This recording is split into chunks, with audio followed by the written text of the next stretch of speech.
Down দা group যত আসছি তত কি হচ্ছে না, যে এলিমেন্ট গুলো ছিল তাদের একটা করে কক্ষপথ কিন্তু বাড়ছে। ধরে নে আমি ধরি যে লিথিয়ামের ক্ষেত্রে, লিথিয়াম বা হাইড্রোজেনের ক্ষেত্রে একটা অরবিট থাকে বাইরে, ঠিক আছে, কিন্তু লিথিয়ামের ক্ষেত্রে সেই অরবিটটা বেড়ে করে হয়ে যায় দুটো, ঠিক আছে, বা সোডিয়ামের ক্ষেত্রে সেই অরবিটটা বেড়ে করে হয়ে যায় তিনটে। তাহলে আলটিমেট আমরা দেখতে পাচ্ছি যে যত আমরা ডাউন দা গ্রুপ পাচ্ছি এদের সাইজটা তত কিন্তু ইনক্রিজ করছে, ঠিক আছে। তাহলে এখান থেকে আমরা কি বলতে পারি, এখান থেকে আমরা বলতে পারি যে ডাউন দা গ্রুপ সাইজটা ইনক্রিজ করছে বা বেড়ে যাচ্ছে, যে কোনো মৌলগুলোর বা অ্যাটমের সাইজটা বেড়ে যাচ্ছে।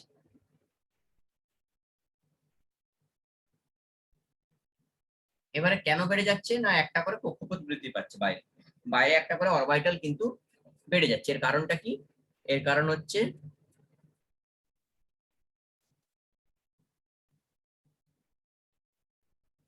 বাইরে একটা করে অরবিটাল বাড়ছে, এটাই কারণ, সিম্পল জিনিস, ঠিক আছে। এবারে ল্যান্থানাইট কন্ট্রাকশনটা কি, তাহলে আমার নরমালি যেটা হয় এটা হচ্ছে আমার, এটা কি, এটা হচ্ছে নরমাল আম জিন্দেগি, তাই তো, আর এটা হচ্ছে মেন্টস জিন্দেগি, এটা হচ্ছে নরমাল আর এটা অ্যাবনরমাল জিনিস।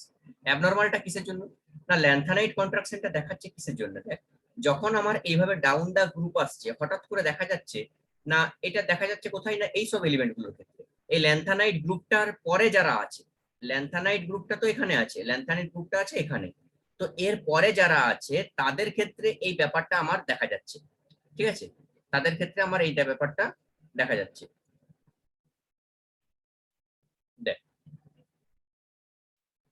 এখানে দেখ যে এখানে হচ্ছে আমার আছে ল্যান্থানাইট, ঠিক আছে, তো ল্যান্থানাইট যখন হচ্ছে আমার এগুলো সব নরমালি যাচ্ছে, এইটা নরমাল, এগুলো নরমাল, এগুলো সব নরমাল হচ্ছে, কিন্তু সমস্যাটা হচ্ছে কোথায়, না সমস্যাটা হচ্ছে এই এখান থেকে, এখান থেকে সমস্যাটা হচ্ছে এই গ্রুপের ক্ষেত্রে দেখা যাচ্ছে কি, যখন আমরা যখন আমরা ডাউন দা গ্রুপ আসছি আমার সাইজটা বাড়ার কথা, কিন্তু হঠাৎ করে কি হচ্ছে এই পজিশনটাই এসে, এই পজিশনটাই এসে সাইজটা হয়ে যাচ্ছে আমার অন্যরকম, ঠিক আছে, এই পজিশনটাই এসে সাইজটা হয়ে যাচ্ছে আমার কমে যাচ্ছে, মানে এখান থেকে বাড়ছে বাড়ছে বাড়ছে বাড়তে বাড়তে এখানে এসে কি হলো, সাইজটা আমার যতটা বাড়ার কথা ততটা বাড়ছে না বা কমে যাচ্ছে সাইজটা, ঠিক আছে। তো এর কারণটাই এক্সপ্লেনেশন করতে গিয়ে আমার টার্মটা এলো ল্যান্থানাইট কন্ট্রাকশন। এখানে কি বলা হয়েছে দেখা যাক, ল্যান্থানাইট কন্ট্রাকশনে যে ল্যান্থানাইট মৌলগুলোর ক্ষেত্রে কি হয় না, পারমাণবিক তোর হচ্ছে আয়নিক বা হচ্ছে তোর যে অ্যাটমিক রেডিয়াস সেটা বাড়তে বাড়তে হঠাৎ করে কমে যাচ্ছে, বা হঠাৎ করে কি হচ্ছে আমার সাইজটা যতটা বাড়ার কথা ততটা বাড়ছে না। কি হচ্ছে দেখ, তাহলে ল্যান্থানাইটের ক্ষেত্রে কি হচ্ছে, ধর ছোট আছে, ছোট থেকে আস্তে আস্তে বড় হচ্ছে, বড় হতে হতে হঠাৎ করে এখানে হয় ছোট হয়ে যাচ্ছে, বা কি হচ্ছে যতটা বাড়ার কথা ততটা বৃদ্ধি হচ্ছে না,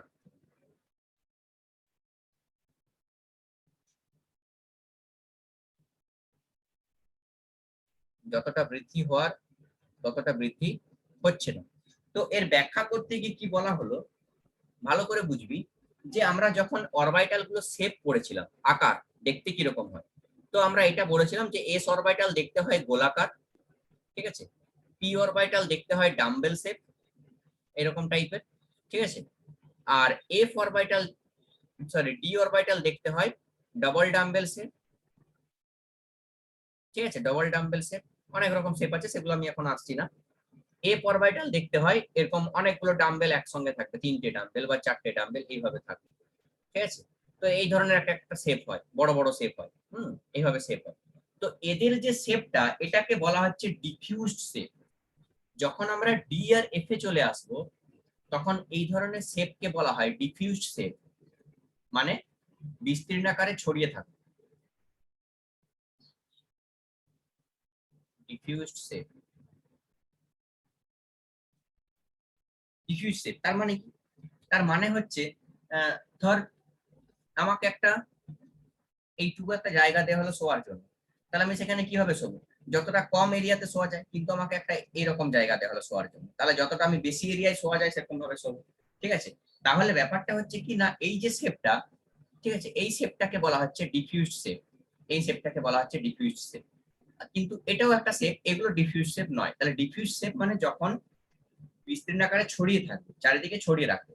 এবার যখন সাইজটা বড় হচ্ছে, যখন মানে চারিদিকে ছড়িয়ে ছিটিয়ে আছে, তখন কি হয়, অ্যাটমের মধ্যে যে নিউক্লিয়াসটা থাকে তার সুবিধা হয় তার বাইরের যে ইলেকট্রন আছে তাকে আরো ভালোভাবে আকর্ষণ করা। কি বললাম, যখন সাইজটা এরকম বড় হচ্ছে, ডিফিউজ শেপ হচ্ছে, তখন কি হবে, এই যে মাঝখান দিয়ে যে গ্যাপ গুলো আছে, এই গ্যাপ গুলো কিন্তু সুন্দরভাবে এখানে তোর হচ্ছে যে বাইরে যে ইলেকট্রনটা আছে সেই ইলেকট্রনটাকে কি করবে, আকর্ষণ করতে পারবে কে, অ্যাটমের মধ্যে থাকা নিউক্লিয়াস। ঠিক আছে, তাহলে একটা জিনিস বুঝবি কিভাবে, যে এই যে এফেক্টটা, ঠিক আছে, এই এফেক্টটাকে বলা হচ্ছে শিল্ডিং এফেক্ট। অ্যাকচুয়ালি কি হয়, তাহলে এখান থেকে আরেকটা কোশ্চেন চলে আসছে যে হোয়াট ইজ শিল্ডিং এফেক্ট বা আবরণী প্রভাব। শিল্ডিং এফেক্ট বা এটাকে বলা হচ্ছে আবরণী প্রভাব। দেখ, তাহলে ধর যেগুলো হায়ার অ্যাটমিক অরবিটাল, যেগুলো হচ্ছে হায়ার অ্যাটমিক অরবিটাল মানে যাদের ক্ষেত্রে অনেক ইলেকট্রন আছে, যাদের ক্ষেত্রে 5, 6 এরকম পর্যন্ত কক্ষপথ পর্যন্ত ইলেকট্রন পৌঁছে যায়, নিচের দিকের এলিমেন্ট গুলো, তাদের ক্ষেত্রে কি হয়, একটা অ্যাটমের বাইরে, একটা নিউক্লিয়াসের বাইরে এস অরবিটাল থাকে, পি অরবিটাল থাকে, ডি অরবিটাল থাকে, এফ অরবিটাল থাকে। এগুলো অরবিটাল গুলো এমনি ড্র করে দেখাচ্ছি, জাস্ট এমনি, ঠিক আছে, যে আমি এইভাবে থাকে সেরকম কোনো মানে নয়। তো এটা জাস্ট এমনি ড্র করে দেখাচ্ছি যে এইভাবে S P D F orbital আছে। ধরে নে এই অরবিটাল গুলো থাকার পরে এদের বাইরে একটা ইলেকট্রন ধরা হয়েছে, এটা সব থেকে বাইরের ইলেকট্রন। এই ইলেকট্রনটা হচ্ছে, এই ইলেকট্রনটাকে সোজা ভাষায় বলে দিচ্ছি ভ্যালেন্স ইলেকট্রন। ভ্যালেন্স মানে সব থেকে বাইরের কক্ষপথে যে ইলেকট্রনটা থাকে তাকে বলা হচ্ছে ভ্যালেন্স ইলেকট্রন, হুইচ প্রেজেন্ট, একবারে লিখে দিচ্ছি, ভ্যালেন্স ইলেকট্রন কাকে বলে না, which present at outer most orbital, সব থেকে বাইরের কক্ষপথে যেটা থাকে সেটাকেই বলা হচ্ছে আমার ভ্যালেন্স ইলেকট্রন। বুঝেছি, এবারে এই শিল্ড, এগুলো হচ্ছে একটা শিল্ড মানে কি, শিল্ড মানে হচ্ছে একটা গার্ড। শিল্ডিং এফেক্ট যেটাকে বলা হয়, শিল্ড মানে কি, শিল্ড কথার মানে হচ্ছে গার্ড। দেখ, এই অ্যাটমের সঙ্গে যখন এই ইলেকট্রনের একটা আকর্ষণ বা অ্যাট্রাকশন প্রভাব আসতে থাকবে, তখন মাঝখানে বাধা দিচ্ছে কি, এই এস অরবিটাল বাধা দিচ্ছে, পি অরবিটাল বাধা দিচ্ছে, ডি অরবিটাল বাধা দিচ্ছে, এফ অরবিটাল বাধা দিচ্ছে। মানে সোজা ভাষায় একটা চুম্বক রেখেছিস আর একটা এখানে একটা পেরেক রেখেছিস, এই চুম্বক আর পেরেকের মাঝখানে অনেকগুলো এইভাবে কাঠ বা হচ্ছে তোর প্লাইয়ের ছোট ছোট ধর টুকরোকে এখানে রেখে দিয়েছিস। ঠিক আছে, তখন কি হবে, এর প্রতি এর যে আকর্ষণ একটা ক্ষমতা ছিল, সেই আকর্ষণ ক্ষমতাটা অনেকটাই কমে যাবে। কমবে কিনা, আরে বুঝতে পারছিস না পারছিস না, রিপ্লাই দে। স্যার আপনি বললেন ওখানে যে মানে এসপিডি এগুলো সব বাধা দেয়। হ্যাঁ, এসপিডিএ বাধা দেয়। দেখ, এগুলো একটা অরবিটাল, তো এই অরবিটাল গুলো থাকার জন্য কি হচ্ছে না, সব থেকে যে বাইরের ইলেকট্রনটা আছে তার সঙ্গে নিউক্লিয়াসের আকর্ষণ ক্ষমতাটা অতটা আসে না। তুই একটা সিম্পল জিনিস কিন্তু ভাবনা। স্যার এগুলো তো সবগুলো অরবিটাল, আর সেই ক্ষেত্রে তো এগুলো কাঠ আর ওই ওই লাস্টেরটা হয়তো মেটাল হবে। হ্যাঁ, আরেকবার বল, কি বললি বল। এই ক্ষেত্রে তো সবগুলোই অরবিটাল মানে সবকিছু একই, আর এই ক্ষেত্রে তো মানে এই চুম্বকের যে আপনি উদাহরণটা দিলেন ওখানে তো মাঝে কাঠ রয়েছে, তারপরে একটা আলাদা মেটাল আছে। না, আমি সবগুলাই বলছি কাঠের মতো দেখতে, ঠিক আছে, তো এটা জাস্ট লাইক, নট সেম, ঠিক আছে, জাস্ট লাইক। তো এখানে কি হয়, দেখ একটা সিম্পল জিনিস ভাব, যে একটা আমার এখানে আছে নিউক্লিয়াস, এরপরে এটা আমার কক্ষপথ, এই কক্ষপথে শুধুমাত্র এস অরবিটাল থাকে, তারপরে আরেকটা কক্ষপথ, এর মধ্যে এস থাকে আর পি থাকে, তারপরে আরেকটা কক্ষপথ, তার মাঝখানে কি থাকে না হচ্ছে এস থাকে, পি থাকে, ডি থাকে। দেখ, এগুলো কিন্তু কোনোটারই অস্তিত্ব নাই, পুরো টোটাল জিনিসটাই হাইপোথেটিক্যাল, একটা কাল্পনিক জিনিস। এর কিন্তু কোন রকম অস্তিত্ব নেই, না এস অরবিটাল দেখতে পাবি তুই অ্যাটমকে ইয়ে করলে, না পি অরবিটাল দেখতে পাবি, না ডি অরবিটাল দেখতে পাবি। কক্ষপথ বা অরবিটাল এগুলোর কোন রকম বাস্তবে অস্তিত্ব নেই, এগুলো টোটালি কাল্পনিক জিনিস ধরা হয়েছে শুধু। ঠিক আছে, যে এরকম একটা রিজন হতে পারে। পৃথিবী যে গোল গোল ঘুরছে, পৃথিবীর কি কোনো কক্ষপথ আছে না, হাইওয়ে আছে, মানে রাস্তা আছে, শুধু তো একটা কাল্পনিক, কিন্তু সেম পাথে ঘুরে যাচ্ছে। তো তার কারণটা সেটা আলাদা অ্যাটমিক স্ট্রাকচারে বলেছি, কেন ঘুরছে, কিসের জন্য ঘুরছে। ঠিক আছে, তো এখানে যে ব্যাপারটা আসছে, এখানে অত সব বাদ দেয়, অত সব মাথার মধ্যে ঢোকানোর দরকার নেই। এখানে শুধু দেখ যে যদি আমি 3 নম্বর কক্ষপথ বলি, বা তারপরে 4 নম্বর কক্ষপথে কি থাকে, এস থাকে, পি থাকে, ডি থাকে আর এফ থাকে। এবারে কি হয় না, এদের যে অরবিটাল গুলো থাকে, এখন এই 4টা অরবিটাল মাঝখানে ঢুকে যাওয়ার জন্য এর 5 নম্বর কক্ষপথে যদি কোনো ইলেকট্রন থাকে, তার প্রতি এর আকর্ষণটা কি সেম থাকবে না দুর্বল হবে? সেম থাকবে নাকি দুর্বল হয়ে যাবে? দুর্বল হবে। হ্যাঁ, দুর্বল হবে। এই জন্যই তো কি হচ্ছে না, রেডিয়াসটা বাড়তে থাকছে, রেডিয়াসটা বাড়তে থাকছে, যত আমি নিচের দিকে আসছি রেডিয়াস বাড়ছে। কেন বাড়ছে? কারণ কক্ষপথ থেকে দূরত্ব বাড়ছে আর শিল্ডিং এফেক্ট হচ্ছে। শিল্ডিং এফেক্ট মানে কি, একটা আবরণী প্রভাব। ঠিক আছে, দেখ ধরে নে একটা সিম্পল জিনিস, যে হচ্ছে ঘরের মাঝখানে আর বাইরের মাঝখানে একটা পর্দা দেওয়া থাকে। পর্দাটা দেওয়া থাকার কারণ কি? পর্দাটা দেওয়া থাকার কারণ কি, তার মানে কি কোনো বাতাস কি ঘরের থেকে ভিতরে ঢুকে না বা বাইরে থেকে ভিতরে আসে না? আসে, কিন্তু অতটা আসে না। ঠিক আছে, আসে কিন্তু অতটা আসে না যতটা আসার কথা, কারণ সেখানে কি করছে, আটকে দিচ্ছে, বাধা দিচ্ছে। তো সেটাই সেরকম ব্যাপার এখানে, যে এখানে এস পি ডি এফ এই অরবিটাল গুলো কি করছে না, শিল্ড হিসেবে কাজ করছে, একটা ব্যারিয়ার হিসেবে কাজ করছে, যেটা কি করছে না, বাধা দিচ্ছে একটা অ্যাটমের সঙ্গে, সরি একটা নিউক্লিয়াসের সঙ্গে একটা ইলেকট্রনের অ্যাট্রাকশন ফোর্সটাকে। ঠিক আছে, এবারে সমস্যাটা এখানেই, ভালো করে বুঝবি। এস আর পি এর ক্ষেত্রে তো কোনো সমস্যা নেই, কারণ এদের শেপ গুলো কি হয়, এদের শেপ গুলো ডিফিউজড শেপ নয়, মানে চারিদিকে ছড়িয়ে থাকে না এইভাবে, এর মাঝখানে এত গ্যাপ থাকে না, নিরেট শেপ হয়। এদের যে শেপটা হয়, এস এর শেপটা কিরকম, নিরেট শেপ এরকম, পি এর শেপটা এইভাবে নিরেট, কিন্তু ডি এর শেপ কি হচ্ছে এইভাবে ছড়ানো। এইবারে এই সাইজটা আমি ছোট নিয়েছি তার জন্য ছোট, কিন্তু যখন তুই চলে যাবি একদম 6D 7D, তখন এদের সাইজটা কেমন হয় বল দেখি, এরকম সাইজ। ঠিক আছে, তুই ধর, যেটা ধর আমি ধরছি 3D, যেটা 3Dর সাইজ হবে সেটা এরকম হবে। ঠিক আছে, এবারে যত আকারে বড় হবে তত এর মাঝখানে চান্স থাকবে ইলেকট্রন দিয়ে, ইলেকট্রনের সাথে মানে নিউক্লিয়াসের আকর্ষণ ক্ষমতাটা বৃদ্ধি পাওয়ার, কারণ এখানে গ্যাপ রয়ে যাচ্ছে, এগুলো গ্যাপ। আমি এগুলো ধরে নিলাম নিরেট, এগুলো তো নিরেট। ঠিক আছে, এগুলো নিরেট, এখানে ইলেকট্রন ডেনসিটি আছে বা কিছু আছে ধরে নিলাম। ঠিক আছে, কিন্তু এর মাঝখানে যে গ্যাপটা রয়েছে, এই গ্যাপটাতে তো ইলেকট্রনকে আকর্ষণ করতে পারে, সে ইলেকট্রনকে তো আকর্ষণ করতে পারে এই গ্যাপটা দিয়ে নিউক্লিয়াস। তো এখানে যেটা 3D অরবিটাল হয়, সেটার ক্ষেত্রে অতটা গ্যাপ থাকে না, কিন্তু যখন 5D 6D, ঠিক আছে, 7D এগুলো চলে আসবে, তখন কিন্তু, বা হচ্ছে তোর 6F, হ্যাঁ 7F, এদের ক্ষেত্রে কি হয় না, এই ধরনের সমস্যাগুলো দেখা দেয়, যে হঠাৎ করে ইলেকট্রনের সাইজটা আমার বাড়ছিল, সরি রেডিয়াসের সাইজটা আমার বাড়ছিল, বাড়তে বাড়তে হঠাৎ করে হয় সেম রয়ে যাচ্ছে বা কমে যাচ্ছে, হয় সেম রয়ে যাচ্ছে বা কমে যাচ্ছে। তার কারণটা কি? তার কারণ হচ্ছে, দেখ দেখ এটা কিন্তু আমি সবসময় বলি, কেমিস্ট্রি আগে এক্সপেরিমেন্ট তারপরে এক্সপ্লেনেশন।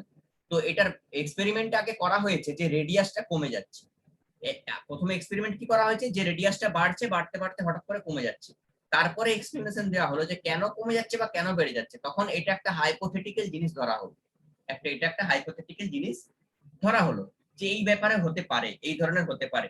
পৃথিবীতে থেকে কেউ কি বুঝতে পারবে যে পৃথিবী আমার ডান দিকে ঘুরছে না বাম দিকে ঘুরছে, না পৃথিবী সূর্যকে ঘুরছে না সূর্য পৃথিবীকে ঘুরছে? এগুলো বোঝা তো সম্ভব নয়। সূর্য মানে নর্মাল মানুষ কি ভাববে, যে সূর্যটা পূর্ব থেকে পশ্চিম দিকে যাচ্ছে, তার মানে সূর্যই ঘুরছে। সেরকম একটা জিনিস, এগুলো সব হাইপোথেটিক্যাল ব্যাপার, এগুলো ঠিক আছে, কাল্পনিক জিনিস। তো কাল্পনিক জিনিসের উপরে আমি এক্সপ্লেনেশন করছি। বলা হলো কি, এস পি এদের শেপ গুলো হচ্ছে, বড় হলেও সেটা নিরেট থাকবে, যদি এস এর শেপটা বড় হয়ে যায়, 7S 8S ও হয়ে যায়, তাও সেটা নিরেটই থাকবে। বা পি এর শেপও যদি বড় হয়ে যায়, তাহলে পি এর শেপটাও কিন্তু নিরেটই থাকবে। কিন্তু যখন এই ডবল বা ট্রিপল ডাম্বেল শেপ চলে আসছে, তখন এদের মাঝখানে একটা মানে গ্যাপ পেয়ে যাচ্ছে নিউক্লিয়াস ইলেকট্রনকে আকর্ষণ করার। সোজা ভাষায়, এখানে যদি আমার নিউক্লিয়াস থাকে, এর মাঝখানে এরকম বড় বড় অরবিটাল যদি থাকে আমার, তাহলে এর মাঝখানে এনাফ গ্যাপ থাকে to attract the outermost electron or valence electron. ঠিক আছে, তো এর কারণে কি হচ্ছে, এখানে যে গার্ড গুলো আছে, এটাকে শিল্ডিং এফেক্ট বলা হয়, এর এফেক্টটাকে শিল্ডিং এফেক্ট বলা হয়, যে এস পি ডি, ঠিক আছে, এফ বা এদের যে ছোট অরবিটাল গুলো আছে, এদের যে এফেক্টটা, যার ফলে একটা নিউক্লিয়াসের সাথে একটা ইলেকট্রনের আকর্ষণ অতটা ভালো জন্মায় না যত দূরত্ব বাড়তে থাকে। ঠিক আছে, তো সেই এফেক্টটার নাম বা সেই ব্যারিয়ারটার নাম, সেই বাধাটার নাম হচ্ছে শিল্ডিং এফেক্ট। ঠিক আছে, কিন্তু এই সিল্ডিং এফেক্ট কম দেখা যায় যখন আমরা হায়ার অ্যাটমিক অরবিটাল বা হচ্ছে ইন কেস অফ তোর কার ক্ষেত্রে 5D 6D 7D 6F 7F এগুলোর ক্ষেত্রে দেখি, তখন কিন্তু এই সিল্ডিং এফেক্ট কাজ করে না। তখন কি হয়, due to diffused shape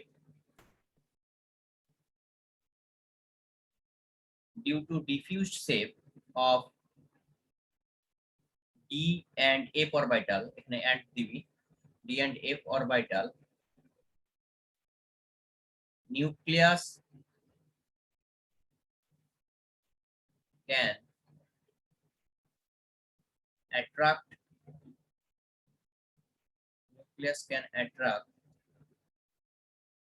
the valence electron easily.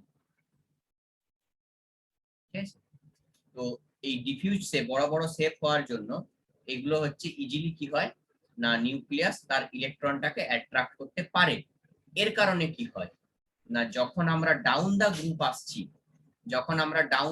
আসছি, তখন এই যে এখানে ধর এটা 1s, ঠিক আছে, তারপরে 2s, এইভাবে হতে হতে ম্যাক্সিমাম কেসে দেখা যায় যাদের 6s অরবিটাল রয়েছে বা 6 নম্বর পিরিয়ডের যে এলিমেন্ট গুলো রয়েছে, 6 নম্বর পিরিয়ডের যে এলিমেন্ট রয়েছে সেখান থেকে আমার সমস্যাটা শুরু হয়, কারণ সেখানে চলে আসে আমার ল্যান্থানাম সিরিজ।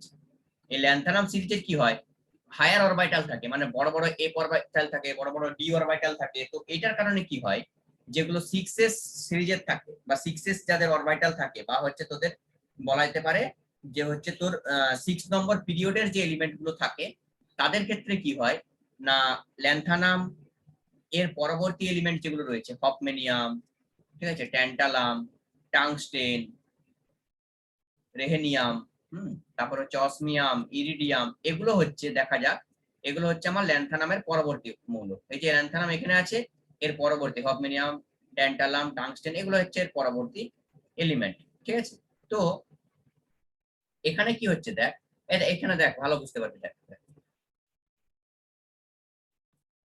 দেখ এখানে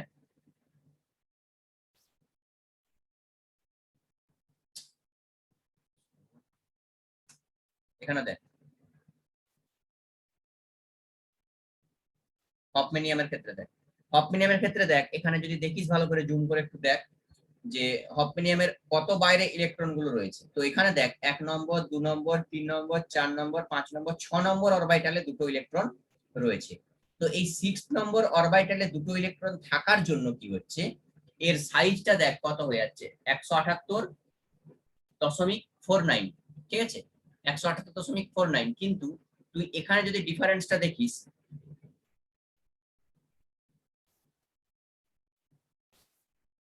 বাকি আদার্স এলিমেন্টের ক্ষেত্রে ডিফারেন্সটা দেখ, যে ধরে নে আমার এখানে ধর একটা আয়রন আসছে, আয়রনের সাইজটা কত দেওয়া আছে, ধর আয়রনের সাইজটা দেখে নে, যে হচ্ছে আয়রনের সাইজ হচ্ছে আমার দেওয়া আছে 55.84 এত মিটার, মানে একটা নিউক্লিয়াস থেকে একটা হচ্ছে তার বাইরে, সব থেকে বাইরের কক্ষপথ পর্যন্ত রেডিয়াসটা হচ্ছে কত, মিটার নয়, মানে তোর আর্মস্ট্রং ফার্মস্ট্রং এ হবে, ঠিক আছে, 55.847, এটা অ্যাটমিক ওয়েট, অ্যাটমিক রেডিয়াসটা কোথায় হবে, রেডিয়াস, হ্যাঁ এখানে দেখে যে 1.26 আর্মস্ট্রং, ঠিক আছে, 1.26 আর্মস্ট্রং, ভালো করে লক্ষ্য কর, যেটা আয়রনের হচ্ছে 1.26 আর্মস্ট্রং, ঠিক আছে। আচ্ছা, আয়রনের পরে তাহলে আমার আসছে কিসে না, হচ্ছে রুথেনিয়াম। তাহলে রুথেনিয়ামের কি হচ্ছে, আরো বাড়ার কথা, তাহলে বেড়ে করে কত হচ্ছে, রুথেনিয়ামের বেড়ে করে হচ্ছে দেখ 1.34 আর্মস্ট্রং। তাহলে প্রথমেরটা কত ছিল, আমি লিখে দিই এক্সাম্পল গুলো দেখ, আয়রনের ক্ষেত্রে কত ছিল 1.26, আর রুথেনিয়ামের ক্ষেত্রে হয়ে যাচ্ছে 1 পয়েন্ট কত ছিল, 3 কত ছিল, 34 না কত ছিল, 1.34, হ্যাঁ, তাহলে এর ক্ষেত্রে হচ্ছে 1.34 আর্মস্ট্রং। এরপরে আছে অসমিয়াম, এখানেই আমরা ব্যতিক্রমটা দেখতে পাবো, তাহলে এখানে বাড়ছে দেখ, প্রায় হচ্ছে তোর 7-8 কাছাকাছি বাড়ছে, 0.8 বা 0.8 এরকম কাছাকাছি বাড়ছে, 126 ধরনের, 126 এর সঙ্গে 8 যোগ করলে 134, ঠিক আছে। তাহলে রুথেনিয়াম হলো। এরপরে যদি আমরা আসি অসমিয়ামের ক্ষেত্রে, এর রেডিয়াসটা দেখলে ফারাক বুঝতে পারবি, দেখ এখানে রেডিয়াস কত আসছে 1.35, তাহলে বল কতটা ডিফারেন্স হয়েছে এখানে, এটা 1.26, এটা 1.34, আর এটা হচ্ছে 1.35। আমি কি বলেছিলাম? 0.1। হ্যাঁ, 0.1। তাহলে এখানে আমরা দেখতে পাচ্ছি কি, হয় একই থাকে শেপটা, হয় প্রায় একই থাকে, নিয়ারেস্ট টু ইকুয়াল, বা কমে যায়। ঠিক আছে, তো এই যে চেঞ্জটা, এটার কারণটা এক্সপ্লেনেশন করতে গিয়েই আমার হাইপোথেটিক্যাল এই জিনিসগুলো বলা হচ্ছে। তো প্রথমে আমরা এক্সপেরিমেন্ট করা হয়েছে, অ্যাটমিক রেডিয়াস প্রথমে আনা হয়েছে, তারপরে তার এক্সপ্লেনেশন করা হয়েছে। এই জন্য কেমিস্ট্রির যে এক্সপ্লেনেশন গুলো না, এগুলো একটু মুখস্থ টাইপের করতে হয়, আনটাওয়ারি টাইপের একটু এক্সপ্লেনেশন, কারণ এগুলো এক্সপেরিমেন্ট আগে হয়, এক্সপ্লেনেশন করা হয়। হাইপোথেটিক্যাল জিনিসগুলো তো কিছু দেখতে পাচ্ছিস না চোখে, ঠিক আছে, শুধুমাত্র কাল্পনিক একটা ওয়েতে এর ব্যাখ্যা করা হয়েছে। বুঝতে পারলি? দেখ, তো এখানে ব্যাপারটা কি হলো না, বলা হলো কি যে এটা হচ্ছে আমার কত নম্বর এলিমেন্ট, এটা 4 নম্বর পিরিয়ডে আছে। এই যে এলিমেন্ট গুলো, এটা 4 নম্বর পিরিয়ডে, এটা 5 নম্বর পিরিয়ডে, এটা 6 নম্বর পিরিয়ডে। বলা হচ্ছে যখন থেকে 6 নম্বর পিরিয়ড শুরু হচ্ছে, তখন থেকে কি হচ্ছে, ল্যান্থানাইট যে মৌলগুলা বা ল্যান্থানাইট এলিমেন্ট গুলোর ক্ষেত্রে এক্সেপশনাল কেস দেখা যাচ্ছে। এক্সেপশনাল কেসটা কি না, সাইজটা বাড়তে বাড়তে হঠাৎ করে কমে যাচ্ছে, বা হঠাৎ করে সেম সাইজ চলে আসছে। ঠিক আছে, এটা নিয়ারেস্ট টু ধর না সেমি ধরে নি, এটা প্রায় একই সাইজ, 1.34 আর 1.35, আবার আর্মস্ট্রং প্রায় একই সাইজ ধরে নি। ঠিক আছে, তো এদের সাইজটা প্রায় একই চলে আসছে, বাড়তে বাড়তে হঠাৎ করে সাইজটা একই চলে আসছে। এর কারণটা এক্সপ্লেনেশন করতে গিয়ে বললেন যে 6s অরবিটালে একটাই কারণ হতে পারে, যে এগুলো তো নিরেট আকার, এস আর পি এর, কিন্তু ডি আর এফ এর হচ্ছে হাত পা ছড়ানো, চারিদিকে হাত পা ছড়িয়ে শুয়ে আছে। ঠিক আছে, তাহলে এত বড় সাইজ, এত বড় বিকট আকার, যে হচ্ছে চারিদিকে হাত পা ছড়িয়ে যখন শুয়ে থাকবে, তার মাঝখান দিয়ে কোন একটা ম্যাগনেটকে, মানে কোন একটা ইলেকট্রনকে নিউক্লিয়াসের প্রতি আকর্ষণ ক্ষমতাটা বৃদ্ধি পাওয়ার জন্য এক্সট্রা কিছু বল প্রয়োগ করার কোনো দরকার নেই। মানে অটোমেটিক্যালি সাইজটা বেশি হওয়ার কারণে কি হয়ে যাবে, নিউক্লিয়াসের সাথে ইলেকট্রনের অ্যাট্রাকশনটা ভালো হবে। এর কারণে কি হচ্ছে, সাইজটা হঠাৎ করে কমে যাচ্ছে। তাহলে এখানে থেকে যত আমি বাইরে যাচ্ছি, তত সাইজটা কম ছিল, সাইজটা হচ্ছে এখান থেকে বাইরে ইলেকট্রনের দূরত্ব বাড়ছে, আকর্ষণ বেড়ে যাচ্ছে, আকর্ষণ কমে যাচ্ছে। ঠিক আছে, সাইজটা বাড়ছিল, হঠাৎ করে কি হচ্ছে, এখানে বড় বড় অরবিটাল চলে আসার জন্য এর প্রতি এর আকর্ষণটা একটু বেড়ে যাচ্ছে। যখন বেড়ে যাচ্ছে, মানে তখন কি হচ্ছে, একটু সাইজটা কমে যাচ্ছে। ব্যাস এইটুকুই ব্যাপার, এটাকেই বলা হচ্ছে ল্যান্থানাইট কনফ্লিকশন। ঠিক আছে, বল, আমি যতটা পেরেছি আমার বুঝিয়েছি, এবারে বুঝতে পেরেছিস নাকি তোরা একটু বল, না হলে আবার আলাদাভাবে চেষ্টা করা হবে।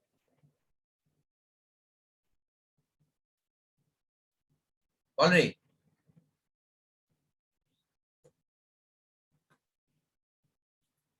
হ্যাঁ স্যার।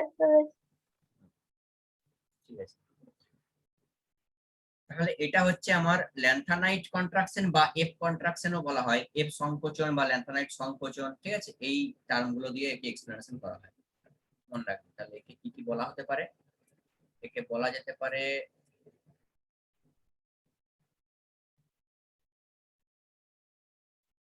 ল্যান্থানাইট কন্ট্রাকশন, বা ল্যান্থানাইট সংকোচন, বা এফ কন্ট্রাকশন, বা এফ সংকোচন, যা হোক বলতে পারি। ঠিক আছে, এটা হচ্ছে এর এক্সপ্লেনেশন।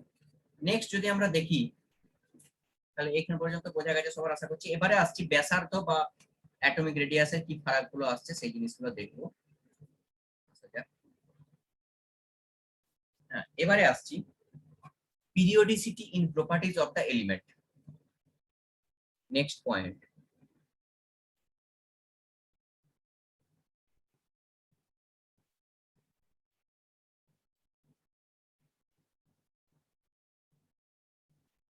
শিল্ডিং এফেক্ট বা এটাকে আবরণী প্রভাব বলা হয়, হ্যাঁ এটা মনে রাখবি, লিখে দিচ্ছি আমি, আবরণী প্রভাব বলা হয়। ঠিক আছে, মানে জাস্ট বাধা দেওয়া, আর কিছু নয়। হ্যাঁ, বাধা দেওয়াটা, কে কত বেশি বাধা দিতে পারবে, যত বেশি বাধা দিবে তত এর সঙ্গে এর দুর্বল হয়ে যাবে আকর্ষণটা। ঠিক আছে, পিরিয়ডিক প্রপার্টিজ যদি আমরা বলি, তাহলে প্রথম পয়েন্ট আসবো আসবো কিসে না, অ্যাটমিক রেডিয়াস বা পারমাণবিক ব্যাসার্ধ।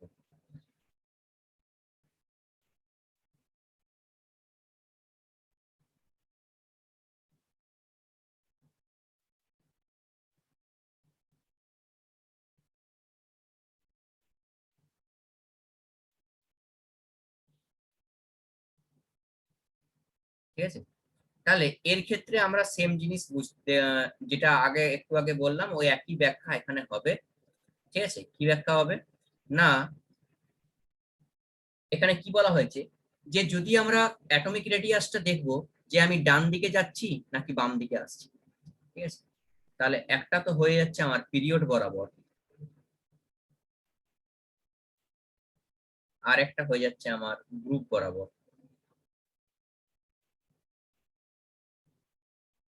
আর একটা হয়ে যাচ্ছে আমার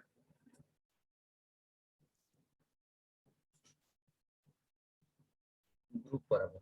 আমি তো পিরিয়ড বরাবর দেখে নিয়েছি, পিরিয়ড বরাবর কি হচ্ছে সাইজটা, গ্রুপ বরাবর দেখে নিয়েছি গ্রুপ বরাবর কি হচ্ছে সাইজটা বাড়ছে, নরমাল জিনিসটা বল, নরমাল জিনিসটা কি হচ্ছে সাইজ বাড়ছে। ঠিক আছে, তাহলে যত গ্রুপ বরাবর আসবো তত সাইজটা আমার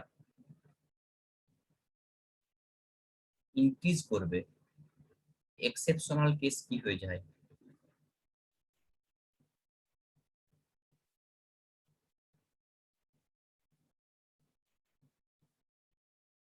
ল্যান্থানাইট অ্যান্ড অ্যাক্টিনাইটস।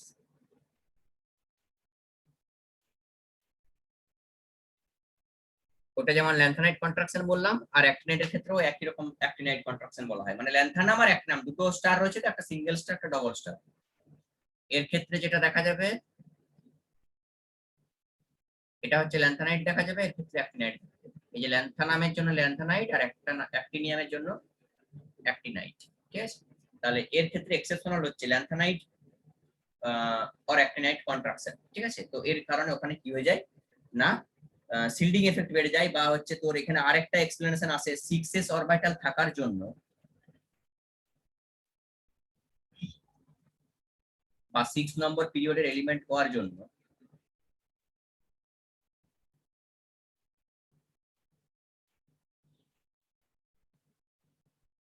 ঠিক আছে, এর একটা ল্যান্থানাইট কন্ট্রাকশন দেখা যায়, আর একটা কি দেখা যায় রিলেটিভিস্টিক কন্ট্রাকশন। এটা বলছি রিলেটিভিস্টিক, আমি আসছি, তার আগে এটা বুঝে নেই পিরিয়ড বরাবর কি হয়। তাহলে এটা আমার অরিজিনালি ইনক্রিজ হয়, পিরিয়ড বরাবর কি হবে সাইজটা কি হবে কে বলবি, ডান দিক দিয়ে যত যাবো তত সাইজটা কি হবে ডিক্রিজ। ডিক্রিজ করবে। ঠিক আছে, তাহলে ডান দিকে যত যাবো সাইজটা ডিক্রিজ করবে, কেন, কারণ হচ্ছে না তোর একটা সিঙ্গেল অ্যাটমিক অরবিটালে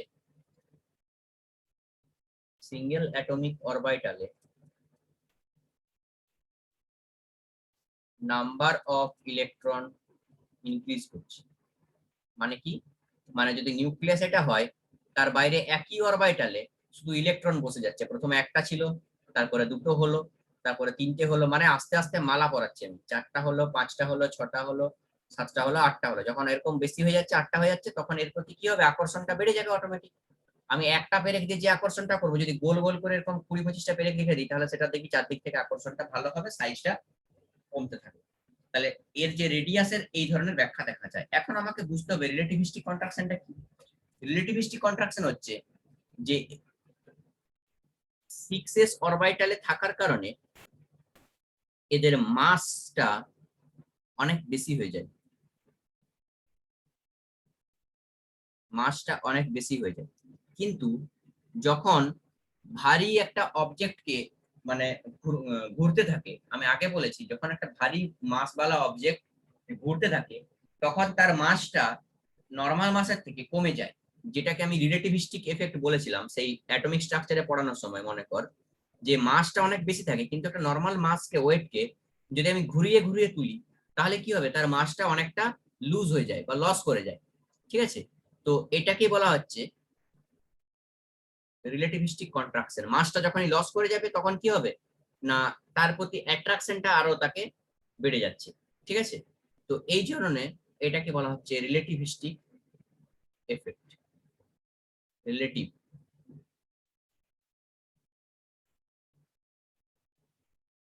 মেনলি ল্যান্থানাইট সংকোচন বা ল্যান্থানাইট কন্ট্রাকশনের কারণ দুটো।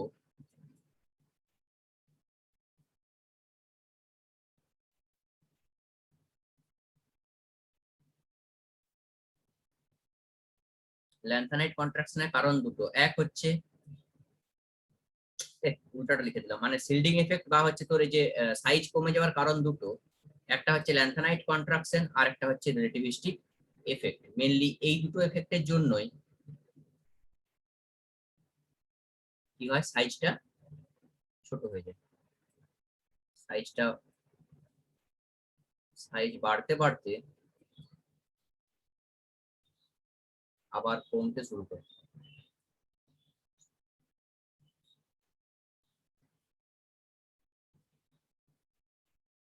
তো এটা গেল আমার হচ্ছে কার মানে অ্যাটমিক রেডিয়াসের পিরিয়ডিক প্রপার্টিজ। ঠিক আছে, তো এই যে অ্যাটমিক রেডিয়াস এটা 3 প্রকারের হয়।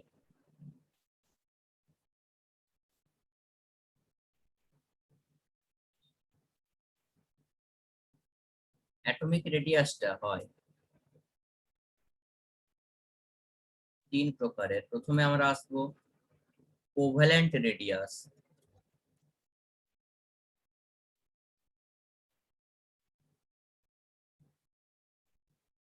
দ্বিতীয়ত আমরা আসবো, প্রথমে হলো কোভ্যালেন্ট রেডিয়াস। আচ্ছা, তোর দ্বিতীয়তে আমরা আসবো মেটালিক রেডিয়াস আছে, মেটাল টু মেটাল যে বন্ড করে।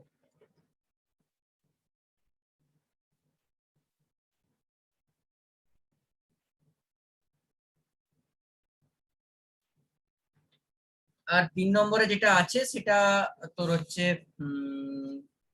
ভ্যান্ডারওয়াল রেডিয়াস ফেডিয়াসও বলতে পারিস, এই ধরনের আয়নিক রেডিয়াসও হয়। ঠিক আছে, তো এই ধরনের অনেক রেডিয়াস আছে, তার মধ্যে এটাকে ধরে নে ভ্যান্ডারওয়ালের ধরে নে। ঠিক আছে, এটাকে ভ্যান্ডারওয়াল রেডিয়াস ধরে, এর মধ্যে আয়নিককে ধরা হয়। হ্যাঁ, ভ্যান্ডারওয়াল হতে পারে, নাহলে আয়নিক ধরে নে একবার। ভ্যান্ডারওয়াল রেডিয়াস,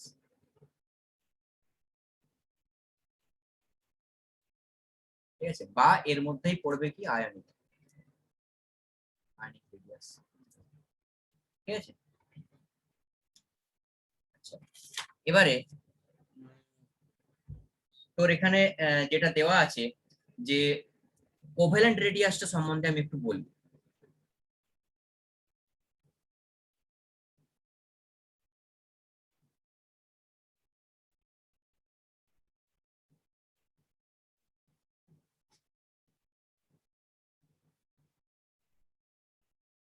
কোভ্যালেন্ট রেডিয়াসটা না, যদি আমরা ধরি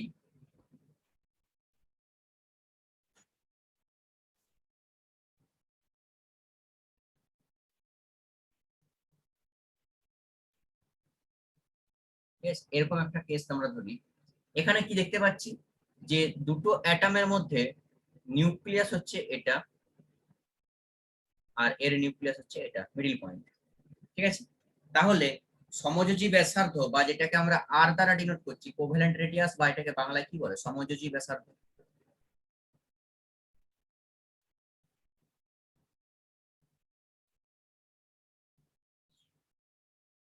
ঠিক আছে, তো এই আর সমান হাফ অফ কি দুটো নিউক্লিয়াসের মধ্যে ডিস্টেন্স। এটাকে যদি আমরা এ ধরি, এটাকে এ ধরি, ঠিক আছে, তাহলে D of A and a, তাহলে আন্তঃনিউক্লিয়াস ইন্টারনিউক্লিয়ার ডিস্টেন্স,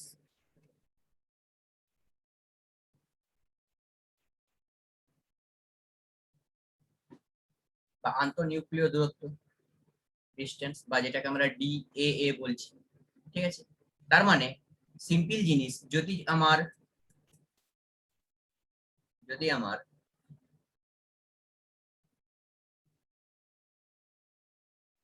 এর রেডিয়াসটা হয়ে যায়, মানে এর ডিস্টেন্সটা হয়ে যায় 0.74 আর্মস্ট্রং,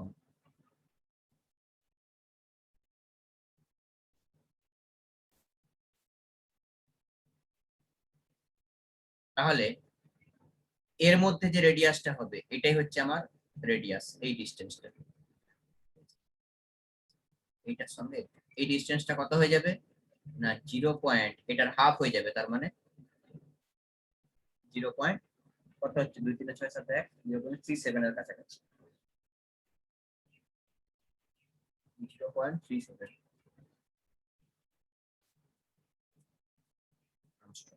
ঠিক আছে, তো এটা মনে রাখতে হবে কি না, এটা হচ্ছে কার ক্ষেত্রে, এটা হচ্ছে হোমোনিউক্লিয়াস, মানে দুটো নিউক্লিয়াসের আকার যখন সমান থাকে, যেমন ক্লোরিন ক্লোরিন, হাইড্রোজেন হাইড্রোজেন, তারপরে কি হয় যা আছে এগুলো ধরবি, ঠিক আছে? তো O2 অক্সিজেন অক্সিজেন, তো এগুলোর ক্ষেত্রে কি হয় না এদের জাস্ট হাফ হয়, ঠিক আছে? তো এটা হচ্ছে ফর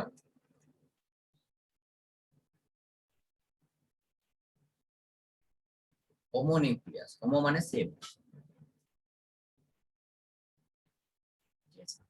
এরপরে আরেকটা কেস যদি আমরা ধরি যে ফর হেটেরোনিউক্লিয়াস, হেটেরো মানে ডিফারেন্ট আকার।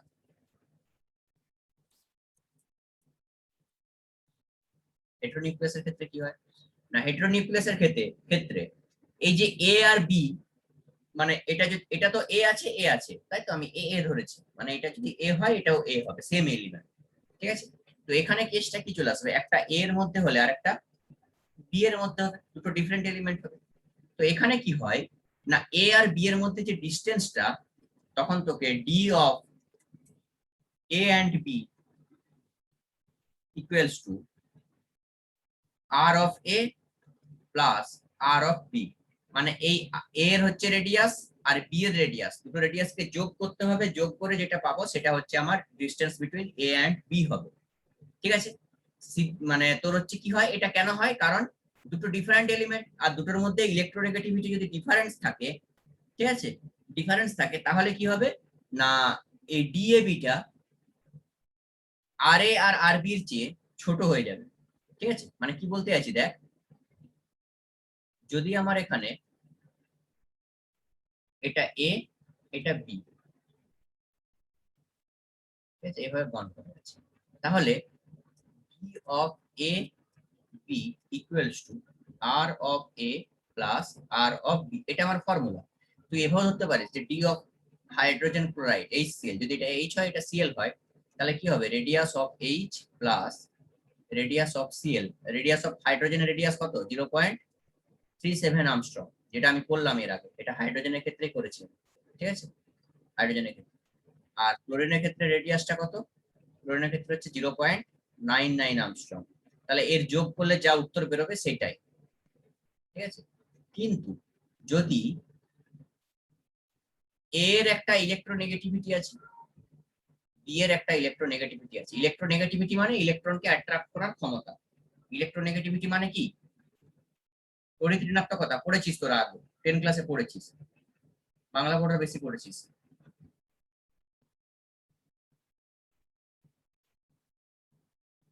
ইলেকট্রোনেগেটিভিটি মানে হচ্ছে two attract an electron,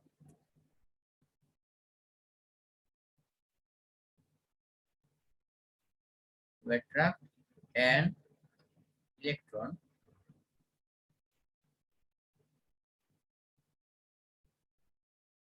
towards itself, ঠিক আছে? মানে যদি এটা হাইড্রোজেন হয় আর এটা যদি Cl হয়, ক্লোরিন হয়, এদের মাঝখানে যদি বন্ডটা দেখা যায় তাহলে এটা এরকম বন্ড হয় দেখতে, বুঝতে পারলি যে ইলেকট্রনের যে ডেনসিটিটা যখন বন্ড হয়ে গেছে, বন্ডের যে ইলেকট্রন ডেনসিটি সেটা ক্লোরিন কি করে তার নিজের দিকে টেনে নেয়, তার কারণ কি ক্লোরিন হচ্ছে একটা ইলেকট্রোনেগেটিভ এলিমেন্ট। তো এখানে যদি এদের ইলেকট্রোনেগেটিভিটি ডিফারেন্সটা হাই হয়ে যায়, কি বললাম, যদি এ আর বি এর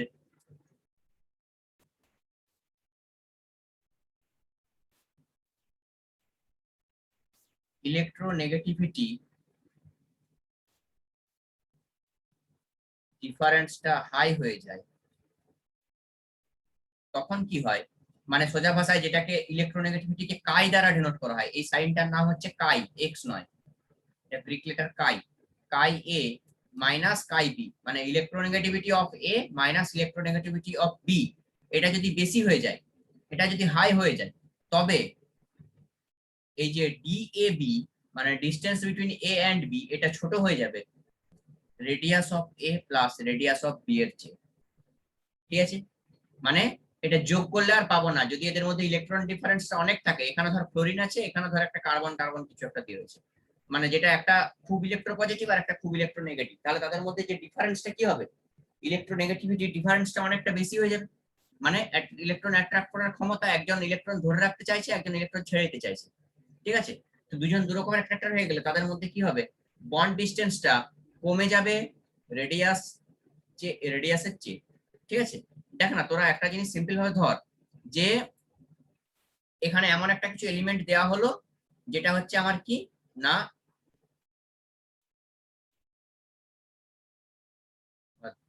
যেটা হচ্ছে কি না এমন কিছু একটা এলিমেন্ট দেওয়া হলো, এমন কিছু একটা এলিমেন্ট দেওয়া হলো যেটা হচ্ছে আমার কি ধর হাইড্রোজেন বা হচ্ছে এখানে কার্বন দিয়ে দিলাম আমি, হাইড্রোজেন দিলাম বা হচ্ছে আমি কার্বন দিলাম। এবারে কি করা হচ্ছে, দেখ না হাইড্রোজেন আর কার্বনের মধ্যে বা হাইড্রোজেন আর ক্লোরিনের মধ্যে এমন যদি হয় যে এদের ইলেকট্রন ডিফারেন্সটা খুব হাই, ইলেকট্রোনেগেটিভিটি ডিফারেন্সটা খুব হাই, তার মানে একটা পজিটিভ ক্যারেক্টারে হলে একটা নেগেটিভ ক্যারেক্টারে, তাহলে এদের মধ্যে কি হবে, এদের মধ্যে অ্যাট্রাকশন পাওয়ারটা হাই হবে বা অ্যাট্রাক্টিং ক্ষমতাটা হাই হবে, আকর্ষণ ক্ষমতাটা খুব বেশি হবে। ঠিক আছে, তো আকর্ষণ ক্ষমতাটা বেশি হওয়ার জন্য আমরা কি করব না এদের দুজনের যে রেডিয়াসটা, এই রেডিয়াসের যোগফলটা মানে আর অফ এ ধরে নিলাম এটাকে, আর প্লাস আর অফ বি ধরে নিলাম, এই রেডিয়াসের যোগফলটা বেশি হয়ে যাবে কার থেকে না এরা বন্ড করার পরে একে অপরের সঙ্গে একদম এইভাবে থাকবে, ঠিক আছে, লেগে থাকবে। তার মানে কি হবে, এটা ডি এ আর ডি বি এর চেয়ে এর যে ডিস্টেন্স দুটো যোগফল এটা হচ্ছে বেশি হয়ে যাচ্ছে। সিম্পল জিনিস, যদি দুটো যোগফল করি তাহলে কি হবে, দুটো এইভাবে লেগে থাকবে জাস্ট।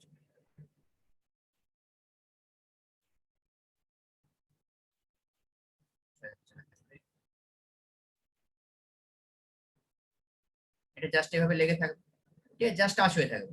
তার মানে এটা যোগ এটা প্লাস হচ্ছে এটা করলেই আমি টোটাল ডিসটেন্সটা পেয়ে যাচ্ছি। কিন্তু যদি এদের মধ্যে আকর্ষণ ক্ষমতাটা বেশি হয় তাহলে এটা এইভাবে থাকবে না, এটা এইভাবে থাকবে, তখন এর সঙ্গে এর এইটুকু ডিস্টেন্সই হয়ে যাচ্ছে, দেখবে যায় রেডিয়াস কমে যাচ্ছে। ঠিক আছে, তার মানে যখন ইলেকট্রোনেগেটিভিটি ডিফারেন্সটা হাই থাকবে তখন কি হবে না হচ্ছে তোর ডিএবিটা আর এ প্লাস আর বি থেকে কম হয়ে যাবে। ব্যাস এইটুকু বোঝা গেছে। হ্যাঁ, যেগুলো হয় ও যেগুলো ডিস্টেন্স কম থাকে হুম, সেগুলোর ক্ষেত্রে কি মানে একদম অ্যাকুরেট আসবে ডিস্টেন্স? হ্যাঁ, আর আরেকবার ডিস্টেন্স যেগুলো কম থাকে বলতে কোনগুলোর কথা বলছিস? মানে এই যে এর ব্যাসার্ধ আর এর মধ্যে মানে একদম একটু যে টাচ যেগুলো লেগে আছে, হুম হুম হুম কোনো কোনো ক্ষেত্রে টাচের চাইতে একটু বেশি হয়তো আছে, হুম সেই ক্ষেত্রে মানে টাচে একটু বেশি টাচে ভিতরে। মানে তুই বলতে চাইছিস এরকম ব্যাপারটা যদি হয় নাকি, না এরকম ব্যাপারটা বলতে চাইছিস? স্যার সেকেন্ড হ্যাঁ, ফার্স্ট দুটোই। দেখ এইরকম ব্যাপার তো পসিবল হয় না, যখন রেডিয়াস মাপবি তখন তোকে জয়েন্ট করাতেই হবে। ঠিক আছে, আহ কারণ দুটো না জয়েন্ট হলে তাদের মধ্যে রেডিয়াস কি করে মাপবি তুই? তখন তো এটা যোগ হয়ে যাবে, radius of A plus radius of B, তখন ডি অফ এ বি বলতেই পারবি না। আর ডি অফ এ বি যখন বলবি, দুটো যদি আমরা যোগ করি, এই দুটো যোগ করা সমান মানে যখন D of A B equals to R of A plus R of B হয়ে যাচ্ছে, তখন কি হচ্ছে, তখন শেপটা হয়ে যাবে এরকম, জাস্ট টাচ হবে। ঠিক আছে, আর যদি এটা বেশি হয়ে যায়, ডিএবিটা যদি বেশি হয়ে যায় তাহলে কি হবে না ভিতরে দিকে ঢুকে যাবে, কারণ দুটো রেডিয়াস যোগ করা যা। আর এটা আমরা কি জানি যে দুটো নিউক্লিয়াসের ডিসটেন্সটা মাপবো, যেটা বেরোবে তার আবার হাফ করতে হবে, মানে এইটুকু ডিসটেন্সটা, শুধু এই যে এইটুকু ডিসটেন্সটা হচ্ছে আমার রেডিয়াস, মানে এদের মধ্যে ডিসটেন্স আছে। ঠিক আছে, তাহলে যেটা হচ্ছে তোর আর এ আর আরবি যোগফলের থেকে অনেক কম হবে। দেখ না এটা আরবি, এটা আর এ, এই দুটোর যোগফল হচ্ছে ডি অফ এ বি, প্রথমে যেটা বেরোবে সমান হচ্ছে। ঠিক আছে, এবারে ডি অফ এ বি হচ্ছে এটা, এই যে এখানে যোগ হওয়ার পরে এই এইটুকুটা, শুধু এইটুকু, এখানে মাঝখান থেকে এখানটা এইটুকু। ঠিক আছে, তো এটা কিন্তু এর থেকে সবসময় কম হবে। ঠিক আছে, এই জিনিসটা আমি বলতে চাইছি। বল এখান পর্যন্ত কারো বুঝতে অসুবিধা আছে? রেকর্ডিংটা একটু স্টপ করছি।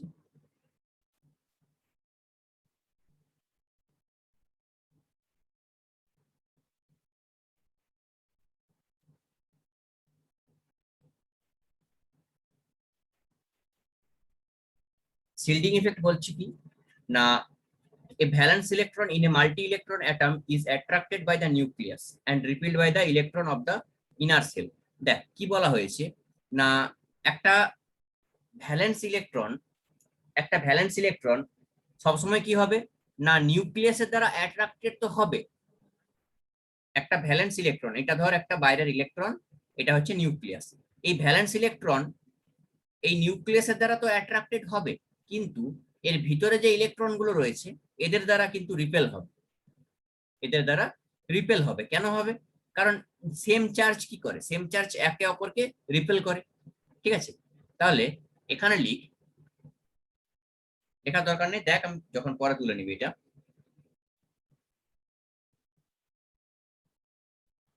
এই ভ্যালেন্স ইলেকট্রন অবশ্যই সেটা কি হতে হবে, in a multi electron atom, একটার বেশি ইলেকট্রন থাকতেই হবে। Multi electron atom is attracted হয় কার দ্বারা অ্যাট্রাক্টেড হয়? By the nucleus.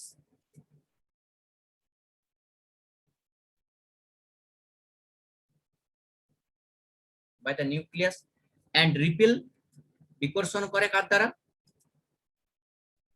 কে বিকর্ষণ করছে? ইলেকট্রন। নিউক্লিয়াস যদি বাইরের ইলেকট্রনটাকে আকর্ষণ করে, তো ভিতরের যে ইলেকট্রন গুলো আছে তার দ্বারা সে বিকর্ষিত ফিল করছে। ঠিক আছে, তাহলে repelled by the electron of the inner sell.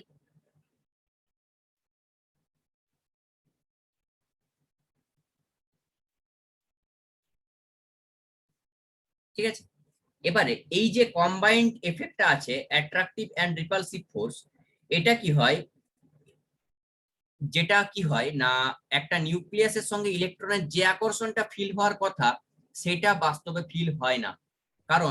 কারণটা লিখে দিচ্ছি দেখ এখানে, the combined effect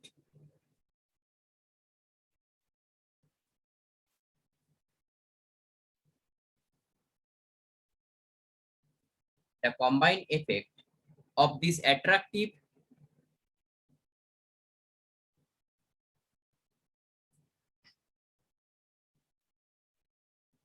attractive and repulsive force, মানে একটা প্লাস হলে আর একটা মাইনাস, তাহলে প্লাস যতটা পজিটিভিটি দিচ্ছে মাইনাস ততটা নেগেটিভিটি দিচ্ছে। ঠিক আছে, এর ফলে যতটা পজিটিভিটি থাকার কথা ততটা থাকছে না আর কি। ঠিক আছে, তো attractive and repulsive force acting on the valence electron experience.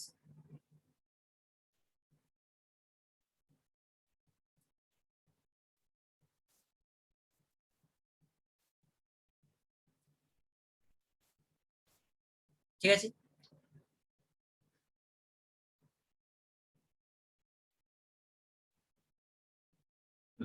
On the valence electron কি বলা হয়েছে দেখ না, একটা ইলেকট্রনকে একটা নিউক্লিয়াস যেমন অ্যাট্রাক্ট করছে সেরকম তার ভিতরে যে ইলেকট্রন গুলো আছে সেগুলো কি করছে, রিপিল করছে। এর ফলে যে কম্বাইন এফেক্টটা হচ্ছে অ্যাট্রাকটিভ আর রিপালশনের, ঠিক আছে, তার ফলে কি হচ্ছে না ভ্যালেন্স ইলেকট্রনটা এক্সপেরিয়েন্স করছে less attraction from the nucleus. The valence electron experience less attraction from the nucleus.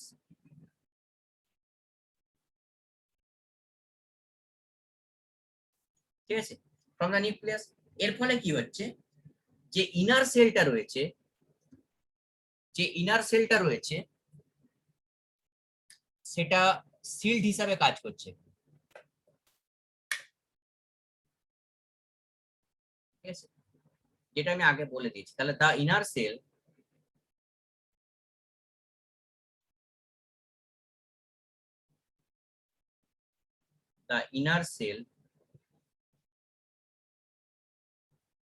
acts as screen, SCREEN or shield। ঠিক আছে, তাহলে যে ভেতরের ইনার সেলটা রয়েছে সেটা আমার স্ক্রিন হিসাবে কাজ করছে বা শিল্ড হিসাবে কাজ করছে, বাধা হিসাবে কাজ করছে একটা between the nucleus and valence electron.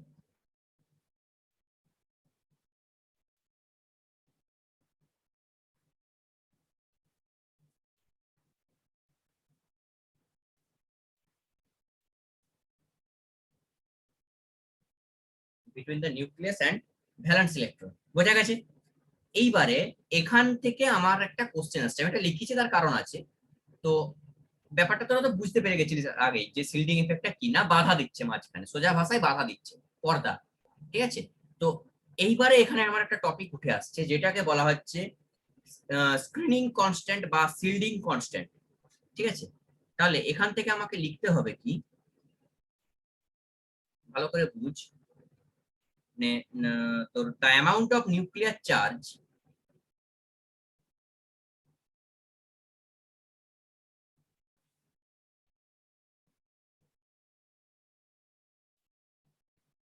এটা বেসিক্যালি অ্যাডভান্সের জন্য একবারে, ঠিক আছে, অ্যাডভান্সের ক্ষেত্রে লাগবে এগুলো। যারা যেই জন্য প্রিপারেশন করছিস তারা ভালো করে দেখবি,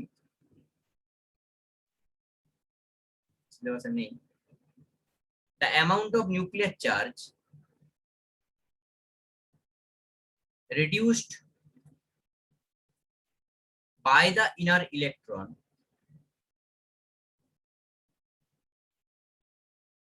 electronic cell is called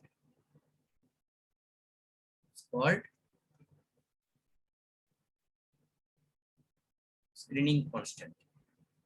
Very important. এর ক্যালকুলেশন করাবো আমি, স্ক্রিনিং or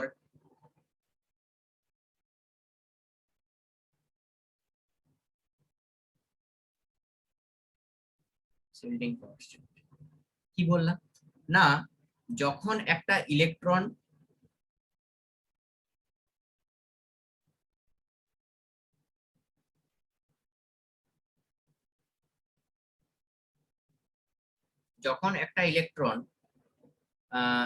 অ্যাট্রাক্টেড হচ্ছে, ধর এই ব্যাপারটা, এটা একটা নিউক্লিয়াস,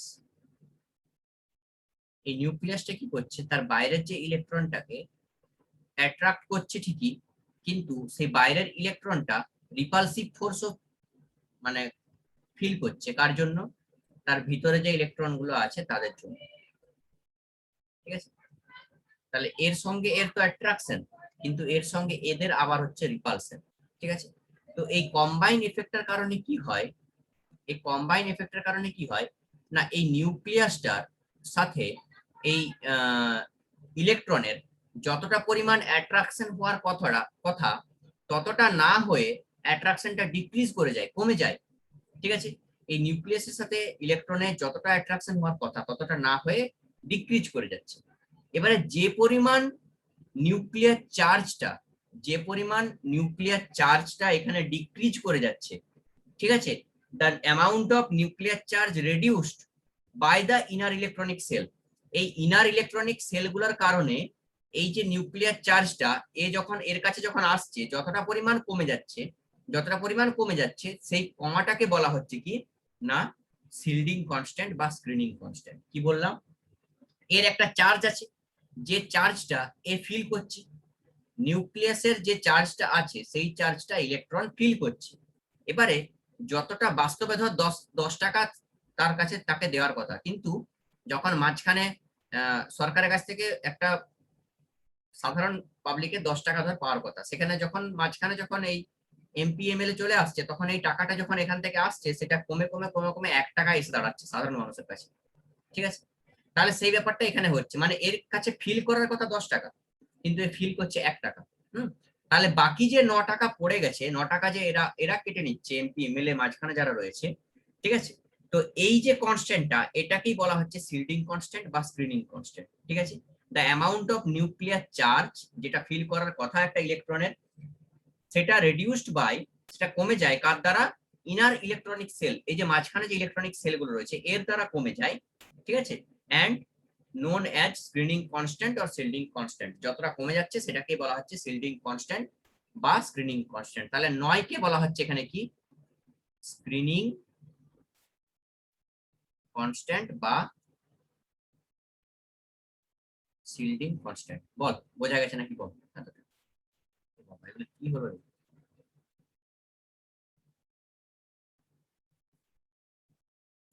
মানে গেইন করতে পারে না। ঠিক আছে, তাহলে এখানে আমার একটা কনস্ট্যান্ট চলে আসছে যেটাকে আমি বলছি শিল্ডিং কনস্ট্যান্ট। এখানে আমার একটা কনস্ট্যান্ট চলে আসছে, যেই কনস্ট্যান্টটাকে বলা হচ্ছে শিল্ডিং কনস্ট্যান্ট। এটাকে ডিনোট করা হয় সিগমা দিয়ে। ঠিক আছে, এটাকে ডিনোট করা হয় সিগমা, এটা সিগমার সাইন 6 এর মতো দেখতে, ঠিক আছে, সিগমা দিয়ে। যাও দেখ, এরপর একটা টপিক আসবে ইন্টারভেনিং ইলেকট্রন। ঠিক আছে, ইন্টারভেনিং ইলেকট্রন কোনগুলো, না যে ইলেকট্রন গুলো ভেতরে আছে, ঠিক আছে, ভ্যালেন্স ইলেকট্রন আর নিউক্লিয়াসের মাঝখানে যে ইলেকট্রন গুলো আছে তাদেরকে বলা হয় ইন্টারভেনিং ইলেকট্রন, মানে the electron present in inner orbital, ঠিক আছে, the electron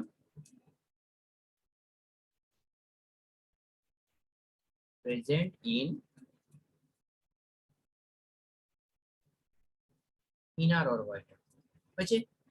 আচ্ছা, এবারে দেখ, এবারে একটা টার্ম আসবে পেনিট্রেশন পাওয়ার।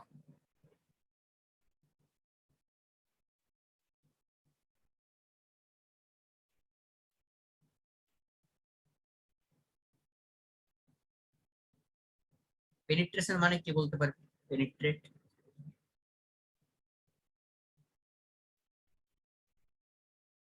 পেনিট্রেট মানে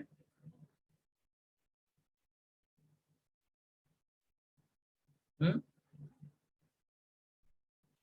জানিস না, জানিস না কেউ? না স্যার। পেনিট্রেট মানে হচ্ছে আঘাত দেওয়া বা যন্ত্রণা করা, ঠিক আছে, যন্ত্রণা দেওয়া। তাহলে পেনিট্রেশন পাওয়ার মানে কতটা সহ্য ক্ষমতা আছে, পেনিট্রেট করা বা সহ্য ক্ষমতা বা মানে তোর আঘাত করা, ঠিক আছে, সেই ব্যাপারটা।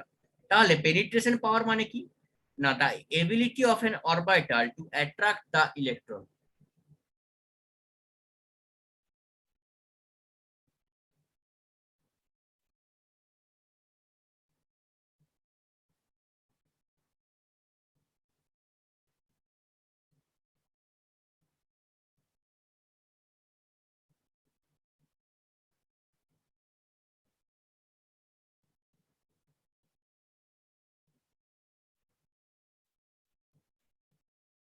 ঠিক আছে, যেখানে কি হয়, এস অরবিটালের পেনিট্রেশন পাওয়ারটা সব থেকে বেশি, তারপরে পি অরবিটালের, তারপরে ডি অরবিটালের, তারপরে এফ অরবিটালের, ঠিক আছে।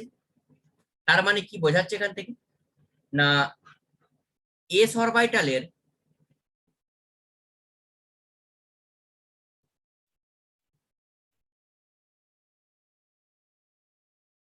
এস অরবিটাল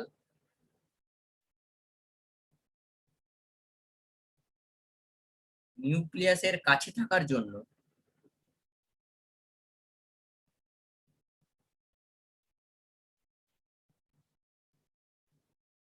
কি হয়, না এর পেনিট্রেশন পাওয়ারটা ম্যাক্সিমাম হয়, আঘাতটা সহ্য করে, নিউক্লিয়াসের যে আকর্ষণ ক্ষমতাটা, ঠিক আছে, তো সেটা সব থেকে বেশি সহ্য করে কে, সব থেকে বেশি সহ্য করা হচ্ছে এস, তার জন্য এস অরবিটালের নিউক্লিয়াসের কাছে থাকার জন্য এর পেনিট্রেশন পাওয়ারটা হাই হয়।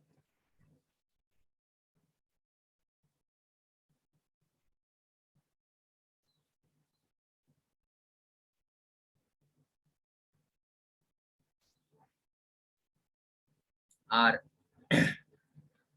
এই পেনিট্রেশন পাওয়ারটা বেশি থাকার জন্য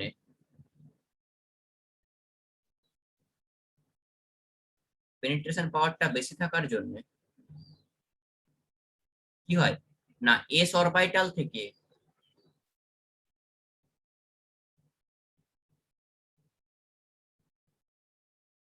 ইলেকট্রন বের করানোর জন্য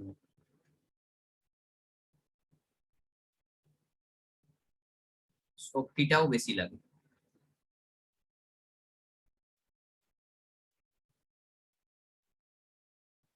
বল, বুঝা গেছে কি চাই, কি বললাম, পেনিট্রেশন পাওয়ার মানে কে কতটা সহ্য ক্ষমতা বা আঘাতটা সহ্য করছে কি, ঠিক আছে, পেনিট্রেট করা, ঠিক আছে।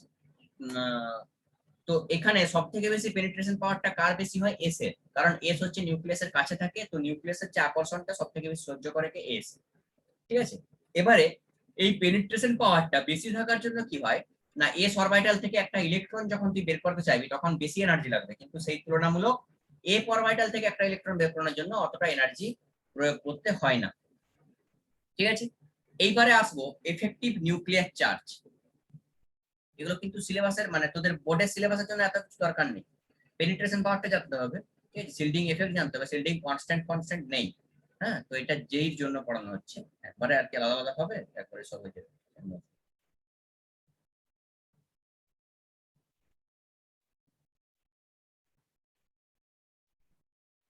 এফেক্টিভ তার মানে এই নয় যে যারা নিট দিবি বা ইয়ে দিবি শুনবি না, সবাই শুনবে। Effective nuclear charge. Effective nuclear চার্জটা কি না, এফেক্টিভ নিউক্লিয়ার চার্জ মানে যেটা আমি তোকে বললাম আগের পিডিএফ এ, মনে কর যে আমার কাছে 10 টাকা আসার কথা সরকার থেকে, কিন্তু সেটা আসছে 1 টাকা, ঠিক আছে, বাকি 9 টাকাটা এমপিএমএল এর কাছে রয়ে যাচ্ছে। তাহলে যে টাকাটা রয়ে যাচ্ছে 9 টাকাটা, সেই 9 টাকাটাকেই বলা হচ্ছে এফেক্টিভ নিউক্লিয়ার চার্জ, ঠিক আছে। তাহলে কি বললাম না, এফেক্টিভ নিউক্লিয়ার চার্জটাকে ডিনোট করা হচ্ছে জেড এফেক্টিভ দিয়ে, ঠিক আছে। তাহলে জেড এফেক্টিভটা কি, জেড এফেক্টিভ হচ্ছে আমি তোকে বললাম কি না, নিউক্লিয়াস আর এটা হচ্ছে বাইরের একটা ইলেকট্রন, আর এগুলো হচ্ছে মাঝখানে এমপিএমএল যে ইলেকট্রন গুলো ঘুরছে। তো এই যখন এ ছাড়ছে 10 টাকা, এ আমাকে ছাড়ছে কত টাকা, 10 টাকা, কিন্তু যখন আমার কাছে এসে পৌঁছাচ্ছে সেটা 1 টাকা। তাহলে বাকি টাকাটা কার কাছে রয়ে গেছে, এদের কাছে, 9 টাকা। তাহলে আমি তোকে কি বলেছিলাম না, এ যেটা ফিল করছে, এ যেটা ফিল করছে সেটা হচ্ছে আমার কি হচ্ছে, এটাকে শিল্ডিং কনস্ট্যান্ট বলা হচ্ছে। এটা কি বলা হচ্ছে, শিল্ডিং কনস্ট্যান্ট। এই 9 টাকাটাকে শিল্ডিং কনস্ট্যান্ট বলেছিলাম, তাই তো। তাহলে জেড এফেক্টিভটা কি, জেড এফেক্টিভ মানে হচ্ছে 1 টাকাটা, ঠিক আছে। আগের বার আমি কি বলেছিলাম যে 9 টাকা যেটা, সেটাকে বলা হচ্ছে শিল্ডিং কনস্ট্যান্ট। এটা বাধা দিচ্ছে, শিল্ড করছে, তার মানে শিল্ডিং কনস্ট্যান্ট, ঠিক আছে।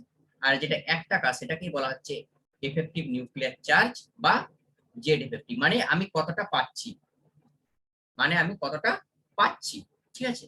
তাহলে এই এফেক্টিভ নিউক্লিয়ার চার্জকে জেড এফেক্টিভ বলা হয় বা জেড স্টার বলা হয়,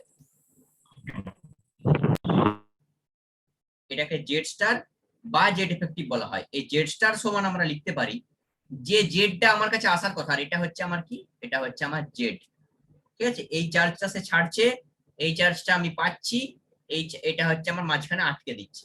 তার মানে জেড স্টার সমান আমরা বলতে পারি Z minus sigma, Z minus sigma. Sigma মানে হচ্ছে শিল্ডিং কনস্ট্যান্ট। তাহলে জেড থেকে যদি আমরা সিগমা বাদ দিয়ে দিই, 10 থেকে 9 বাদ দিলে একই পড়ে থাকবে।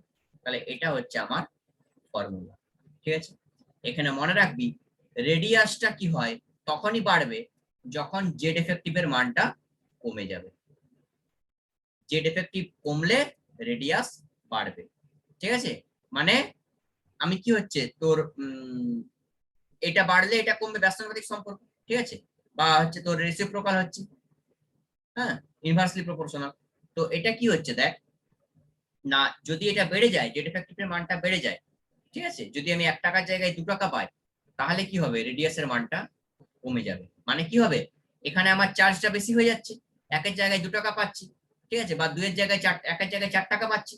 তাহলে কি হবে, 10 এর সঙ্গে 4 এর যে অ্যাট্রাকশনটা সেটা ভালো হবে। 10 এর সঙ্গে 4 এর অ্যাট্রাকশন ভালো হওয়ার কারণে এদের সাইজটা কমে যাবে, এদের সাইজটা কমে যাবে, এটা তো ঘুরছে না চারিদিকে, তখন সাইজটা কমে যাবে। আর যদি এটার মানটা আরো কম হয়ে যায়, 0 হয়ে যায়, তাহলে কি হবে, এই সরকারের অধীনে থাকতেই চাইবে না। এই সরকারের সঙ্গে, এটা সরকার, এই সরকারের সঙ্গে এক কখন থাকবে, যখন সরকারের কাছ থেকে সে 1 টাকা পাচ্ছিল সেই জায়গায় 4 টাকা পাবে, তখন সে আরো কাছে যাবে, তার কাছে, তাকেই ভোট দেবে, তার কাছেই থাকবে, ঠিক আছে। কিন্তু 1 এর জায়গায় যদি 0 টাকা পায়, তাহলে এ কিন্তু এর কাছ থেকে দূরে সরে যাবে। তার মানে যখন এর ভ্যালুটা কমে যাচ্ছে, তখন কি হচ্ছে, রেডিয়াসটা বেড়ে যাচ্ছে, দূরের দিকে সরে যাচ্ছে। আর যখন 1 এর ভ্যালুটা 4 হয়ে যাচ্ছে বা বেড়ে যাচ্ছে, তখন রেডিয়াসটা কমে যাচ্ছে, এর কাছে থাকার চেষ্টা করবে। এটাই হচ্ছে এর সঙ্গে সম্পর্ক, ঠিক আছে। এইবারে এখানে কিছু ক্যালকুলেশন থাকে, আজকে ক্যালকুলেশনটা করি, ছেড়ে দেবো আমি লাস্ট টপিক, কারণ বেশি হয়ে যাচ্ছে। ক্যালকুলেশনটা দেখ, স্ল্যাটারস রুল।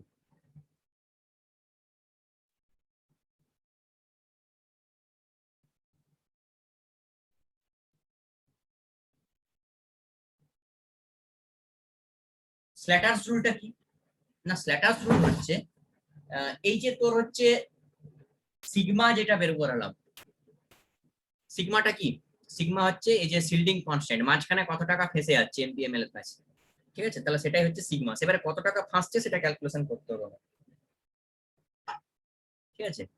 তাহলে ব্র্যাকেটে আমি লিখে দিলাম ক্যালকুলেশন অফ সিগমা।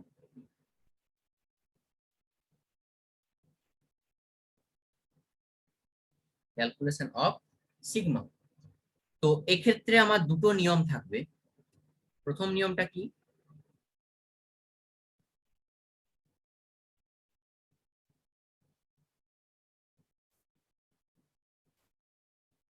প্রথম নিয়মটা হচ্ছে দুটো ভাগ করে দিচ্ছি আমি।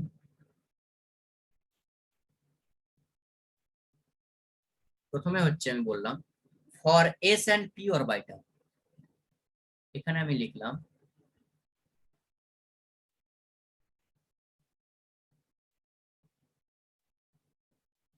ফর এস অথবা পি অরবিটাল। তাহলে এই সিগমা কত টাকা ফেসে যাচ্ছে সেটা হচ্ছে আমি বের করাবো একবার এস আর পি অরবিটালের ক্ষেত্রে, আর একবার করব for D and F orbital.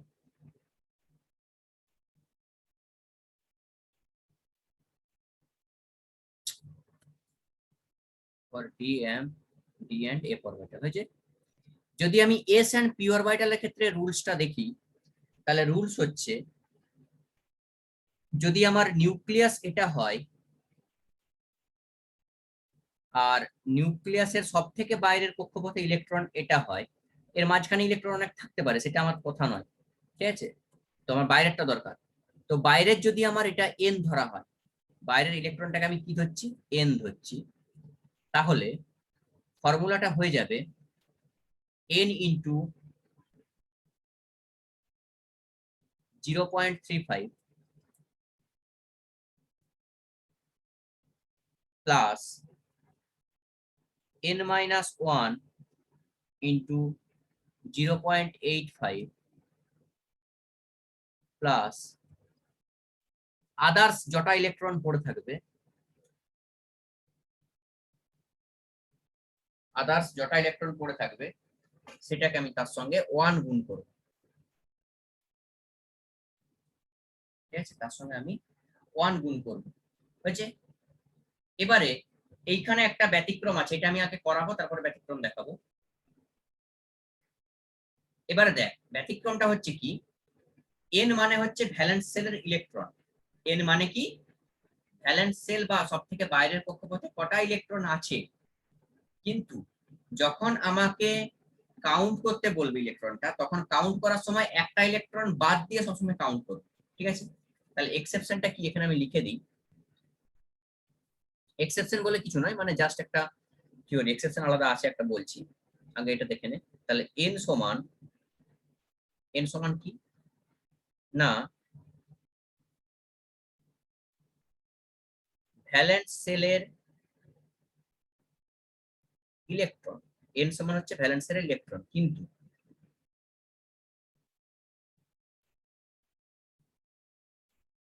Count করার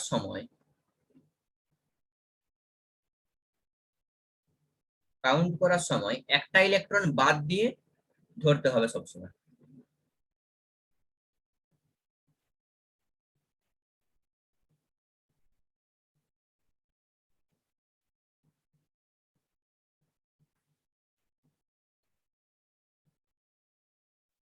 ঠিক আছে? তাহলে যদি আমি বলি কাউন্ট করার জন্য, ধর আমি এখানে বললাম সালফার S16,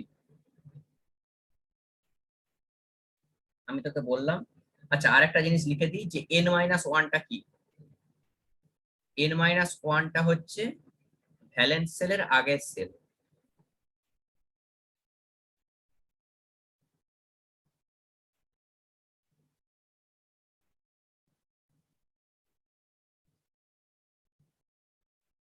ঠিক আছে? ডিএফটা আমি পরে দেখাচ্ছি, এখানেই দেখাবো না, নাহলে বুঝতে পারবে না।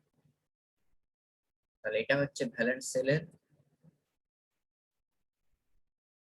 আগের সেল, এবারে আমি একটা প্রবলেম দিলাম,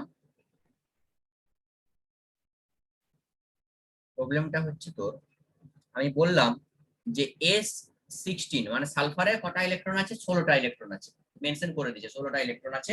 এর ক্ষেত্রে এফেক্টিভ নিউক্লিয়ার চার্জটা বের করো। তাহলে এফেক্টিভ নিউক্লিয়ার চার্জ সমান আমরা কি জানি, জেড মাইনাস সিগমা।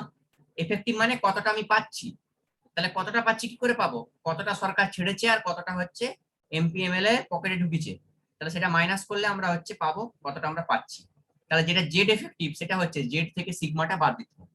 এখন জেড তো সবার কাছেই জানা, জেড তো সবাই জানে, জেড মানে হচ্ছে অ্যাটমিক নাম্বার, ঠিক আছে, তো জেডটা সবাই জানে, সিগমাটা বের করাতে হবে। সিগমা হচ্ছে কি স্ক্রিনিং কনস্ট্যান্ট, আর স্ক্রিনিং কনস্ট্যান্ট বের করানোর ফর্মুলা আমি এখানে লিখে দিয়েছি। কার ক্ষেত্রে, এস আর পি এর ক্ষেত্রে। যদি বাইরের অরবিটালে এস বা পি থাকে তাহলে আমরা এই ফর্মুলা দিয়ে করব, আর যদি বাইরের অরবিটালটায় ডি বা এফ ইলেকট্রন থাকে তাহলে হচ্ছে অন্য ফর্মুলা দিয়ে করতে হবে।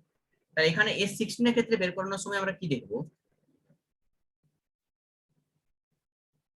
এর ইলেকট্রনিক কনফিগারেশন 1s2 মানে যেমন লিখি আর কি, ঠিক আছে, 1s2 যা লেখার আছে লিখে দে, 2s2 2p6 3s2 3p6, তাহলে কি হয়েছে, 2 2 4 6 10 2 12 6 18টা হয়ে গেছে। 18টা হবে না, এটা 4 হবে, তাই তো, দুটো কমে যাবে।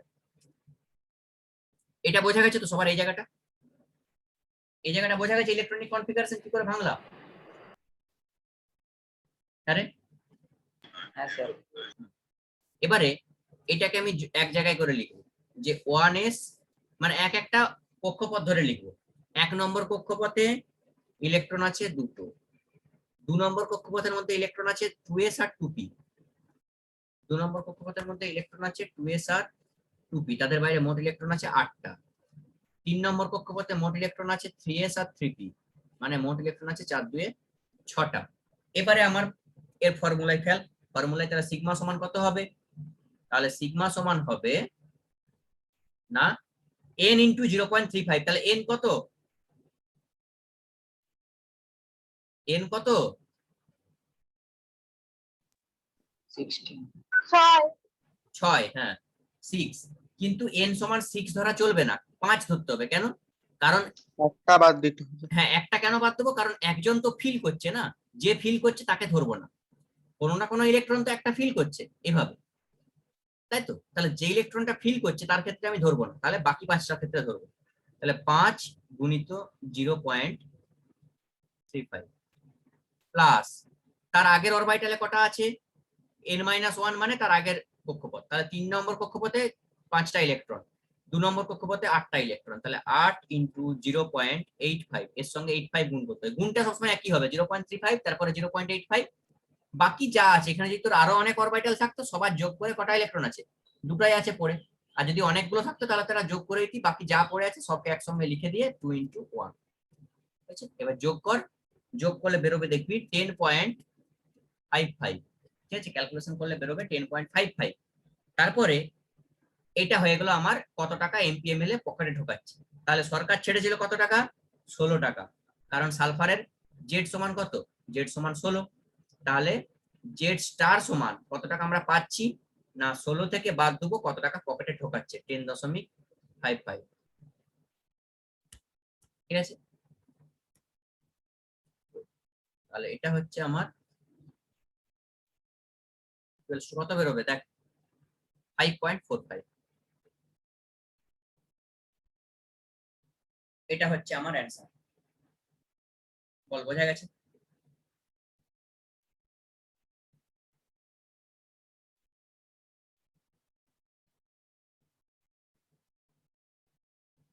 বোঝা গেছে না যায়নি। হ্যাঁ স্যার।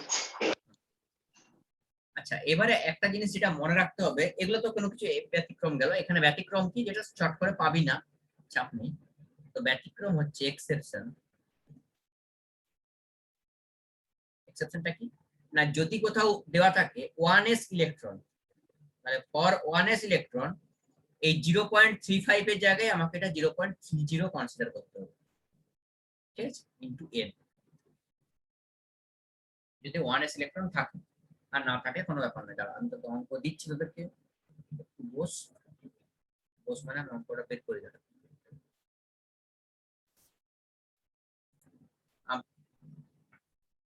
এক্সাম্পল আমি দিয়ে দিচ্ছি।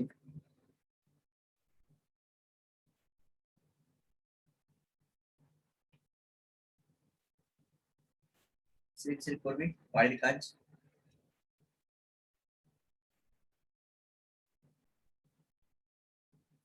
ক্লোরিনের বের করবি, ক্লোরিনের জেড সমান হচ্ছে 9, আর্সেনিকের বের করবি, আর্সেনিকের জেড সমান হচ্ছে 33,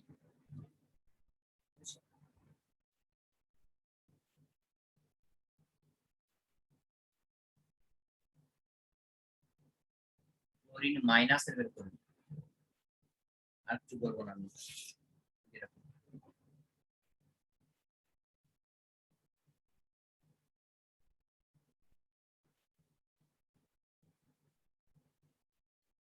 আর একটা লাস্ট,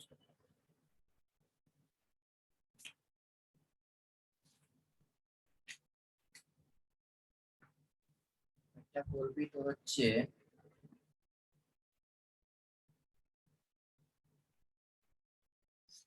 Mg প্লাস, বাকি তোরা লিখবি, লিখে করবি ক্যালকুলেশন, ঠিক আছে? এগুলো যেন পরের দিন কমপ্লিট হয়ে থাকে, মনে থাকবে। চারটা আমি কিন্তু সবার কাছ থেকে জিজ্ঞাসা করবো, সবাই করে রাখবি, বাকি দিবি না।